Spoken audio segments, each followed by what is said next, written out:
বাবা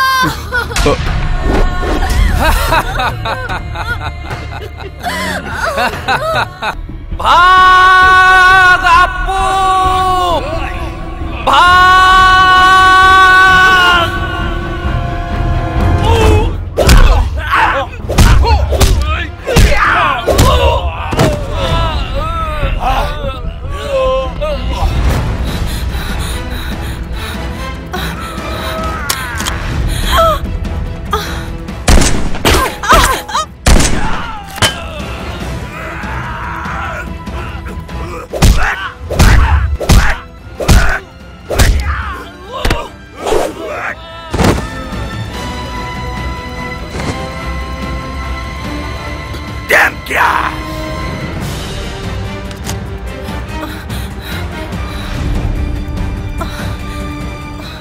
বাবা তুমি এখানে চুপ করে বসো, আমি ওদেরকে ধোলাই করে আসি। ওকে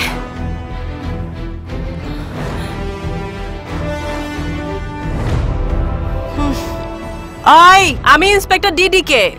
তোদের মতো গুন্ডা পান্ডা আমার পকেটে থাকে। কে আসবি? আয়। এতগুলো বাইরে লোক থেকে অহন কি করি?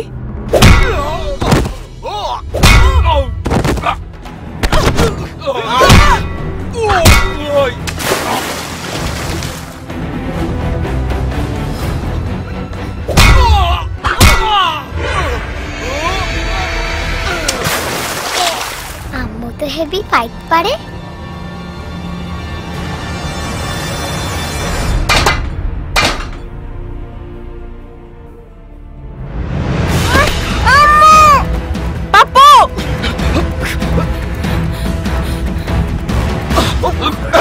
আরে নিয়ে যা।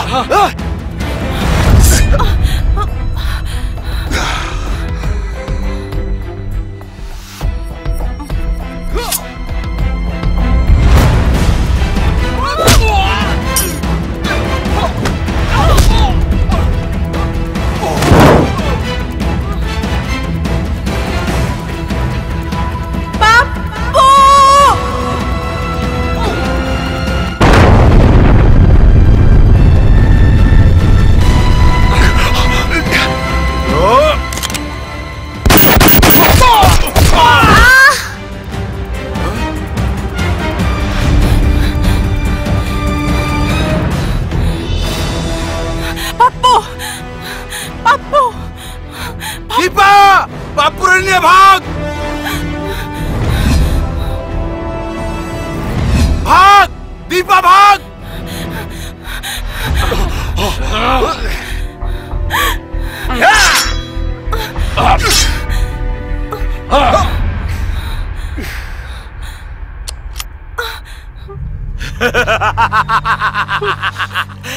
তোর আর পালানোর কোনো পথ নেই। তোমরা আমার কেন মারতে চাও? আমি তোমাকে কি ক্ষতি করছি? Damn care. আরে ভাই ড্যাম কেয়ার, আমার এই মাইরা আপনার কি লাভ?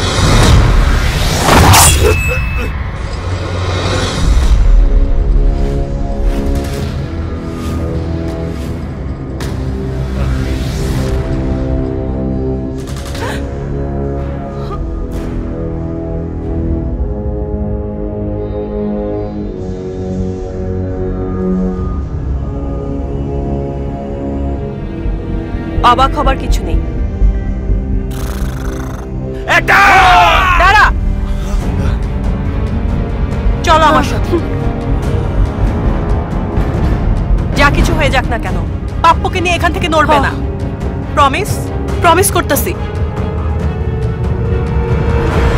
ওই ইন্সপেক্টর, সেদিন তো খুব বাহাদুরি করে বলেছিলি আমি মৃত্যুকে ভয় পাই না, এখন ভয় পাচ্ছিস কেন? আমি মৃত্যুকে ভয় পাই এই কথা যে চিন্তা করে তার জায়গা মাটির উপরে না মাটির নিচে কবরে। আমি জেসমিন, ইন্সপেক্টর জেসমিন। আমি মৃত্যুকে না, মৃত্যু আমাকে ভয় পায়। এই কান খুলে শোন, আমার সামনে আসার শক্তি মৃত্যুরও নেই, আর তাই গত 3 মাস ধরে মৃত্যু আমার পিছে ঘুরঘুর করছে আমাকে নিয়ে যাবার জন্য, কিন্তু পারেনি। আমার ছেলের কসম দিয়ে বলছি, আমার শেষ নিঃশ্বাস থাকা পর্যন্ত তোরা কেউ এখান থেকে জীবিত যেতে পারবি না। ডাক্তার, ম্যাডামের অবস্থা কি? চিন্তার কোনো কারণ নেই, অনেক ব্লিডিং এর কারণে জ্ঞান হারিয়ে ফেলেছিল। আশা করছি কিছুক্ষণ পর জ্ঞান ফিরে আসবে। Thank you. ওয়েলকাম। আমি জানি তোমার মনে অনেক প্রশ্ন, কেন তোমার জীবনে এলাম আমি? কেন এত নাটকীয়তা? কেন এত মর্মান্তিক ঝড়? তাহলে শোনো, এই যে বাদল, ওকে চাকু মারাটা ছিল আমার সাজানো নাটক।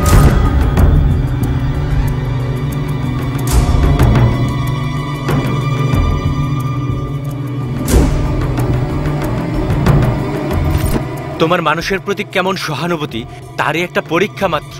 আর গাড়ি রেখে যাওয়াটা ছিল সাব ইন্সপেক্টর বশিরের মাধ্যমে পাপ্পুকে তোমার কাছে পৌঁছে দেওয়া।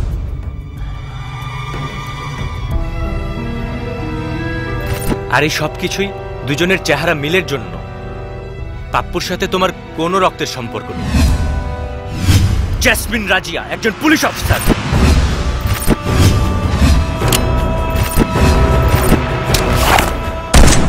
যে এই মুহূর্তে জীবন মৃত্যুর সন্ধিক্ষণে আইসিইউতে শুয়ে আছে। আমার আন্ডারে ট্রেনিং নিয়েছো।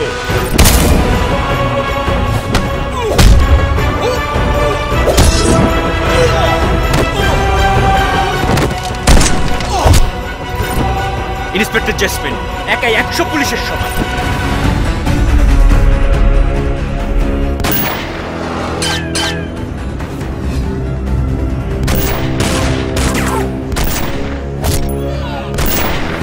সততা, নিষ্ঠা, সাহসী ও কর্মদক্ষতার আরেক নাম ইন্সপেক্টর জেসমিন। আপনাদের সবার উদ্দেশ্যে বলছি, পুলিশ জনগণের বন্ধু। ইন্সপেক্টর জেসমিনের মতো দক্ষ পুলিশ অফিসার হওয়া সবার উচিত। আমরা গর্বিত জেসমিনের মতো অফিসার পেয়ে। Jesmin, come here.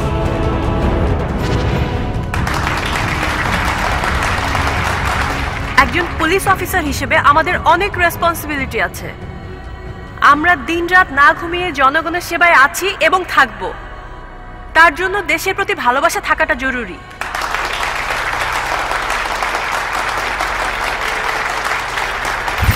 বড়াই থানা, অভয়নগর, সন্ত্রাসীদের এক অভয়ারণ্য। ওখানে ভুল্লা কাটারি ওরফে ভাইজির নামে এক গুন্ডা রাজত্ব চলছিল। ওখানে পুলিশের পোশাক ছিল শুধুই গা ঢাকার আবরণ। নেতা উপনেতারা ছিল ভাইজির পকেটের খুচরা পয়সার মতো। ভাইজি ভুল্লার মেজো ভাই বিল্লা কাটারি পশুর মতো মানুষ খুন করত। এদের ছোট ভাই মুসা কাটারি যখন ইচ্ছা মেয়েদের তুলে নিয়ে যেত। আমার মেয়েটাকে দুদিন যাবৎ খুঁজে পাচ্ছি না। তোর মেয়েকে খুঁজে পাচ্ছিস না সেটা তোর সমস্যা, আমার এখানে কেন? আপনি তো সব। এই এলাকায় পুলিশ কেন, কেউ কোনো সাহায্য করতে পারবে না। আপনি দয়া করে আমার মেয়েটাকে খুঁজে বের করে দিন। আচ্ছা, দেখি কি করা যায়। বাবা!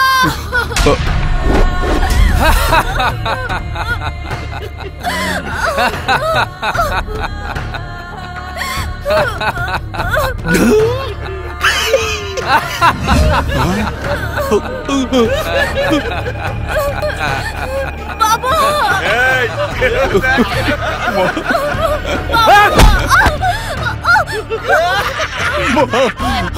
মারে 3 মাস আগের কথা। এএসপি হিসেবে দায়িত্ব নেবার পর আমি জেসমিনকে অভয়নগরে পোস্টিং করি। বাদল, এই সাব ইন্সপেক্টর বশির রাও তখন ছিল ওই এলাকার বাসিন্দা। আমায় কথা দিয়েছে, ভাই টাকা দেন।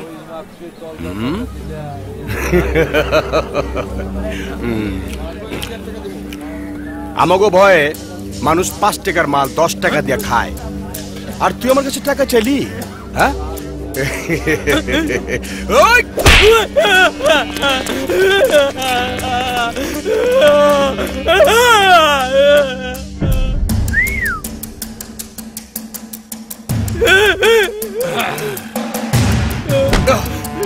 পোলাপান মানুষ, ওকে মারতেছেন কেন?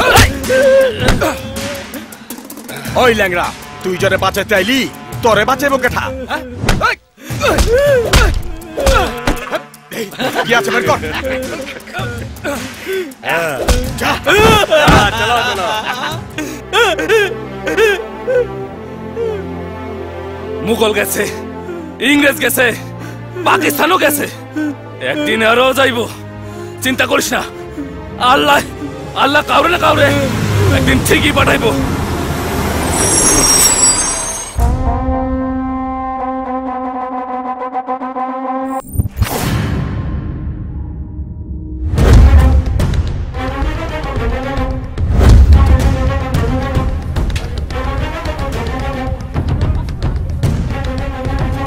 লাগেজ নিয়ে আয়।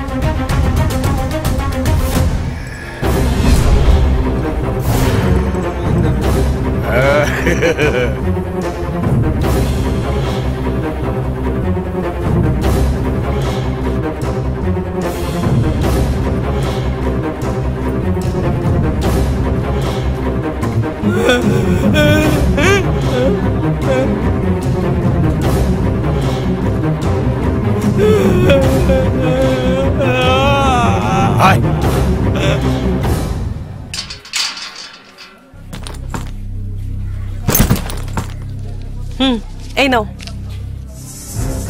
দে।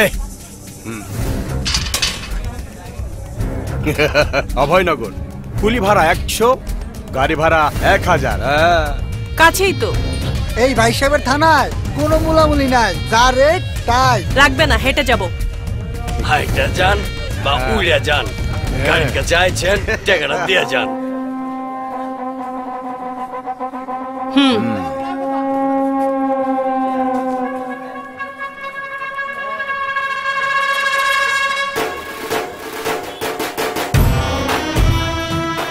আব্বু, তুমি বসে গান শোনো, আম্মু আসছি। আচ্ছা আম্মু। আসেন, টাকাটা নিয়ে যান। চল।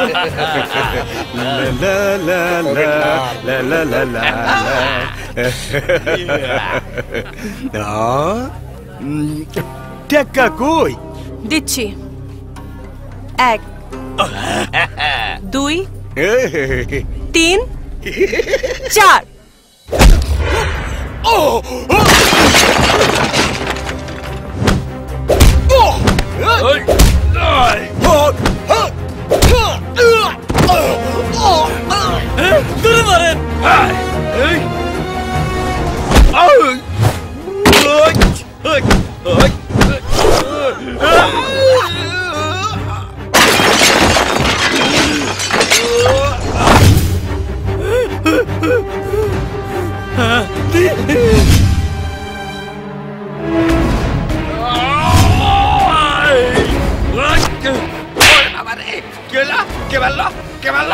তোর মা।